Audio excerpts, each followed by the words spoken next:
Hello বন্ধুরা, তোমরা সবাই কেমন আছো? আশা করি ভালো আছো। তো আমিও ভালো আছি। আজকে নিয়ে চলে এসেছি বাচ্চাদের জন্য একটি নতুন রেসিপি।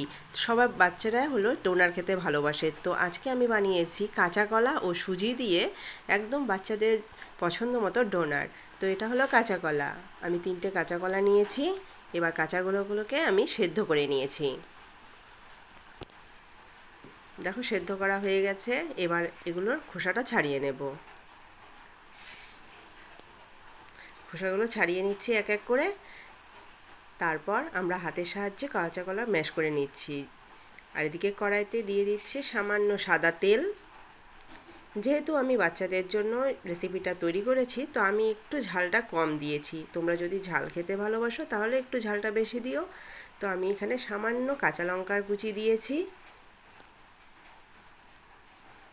আর দিয়েছি সামান্য সাদা জিরে। তারপর জল দিয়ে দিলাম। উপরে দিয়ে দিয়েছি একটু চিলি ফ্লেক্স, সামান্য নুন। এবার এটাকে ফুটতে দিতে হবে।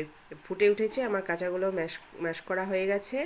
এবার দিয়ে দিচ্ছি 1 বাটি মতো সুজি।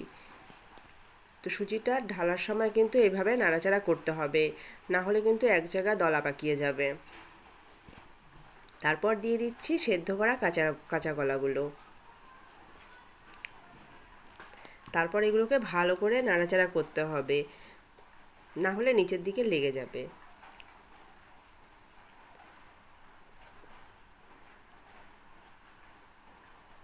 এবার এগুলোকে একভাবে নাড়াচাড়া করেই যেতে হবে যতক্ষণ না পর্যন্ত এটা একটা ডোয়ের আকার নিচ্ছে। দেখো ডোটা আমার তৈরি হয়ে গেছে, ঠান্ডা করতে দিয়েছি। এবার হাতে তেল মাখিয়ে এবার ডোটাকে হাতে করে নিয়ে গোল করে নিতে হবে। তারপর একটু চ্যাপ্টা করে আঙুলের সাহায্যে মাঝখানটা ফুটো করে দিতে হবে। দুপাশটা ফুটো করে দিলে একটা ডোনারের আকার হয়ে যাচ্ছে। তো এইভাবে আমি বানিয়ে নিয়েছি।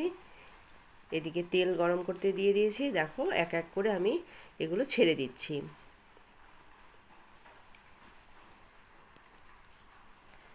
এবার ভালো করে এপাশ ওপাশ করে লাল লাল করে ভেজে তুলে নিয়েছি।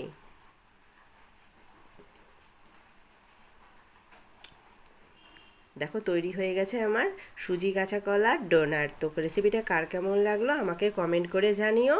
আর এটা বাচ্চাদের জন্য খুবই ভালো, খুব খুশিও হবে ওরা। আর এমনিতে তো কাঁচা কলা খুবই উপকারী। ভিডিওটি দেখার জন্য অসংখ্য ধন্যবাদ।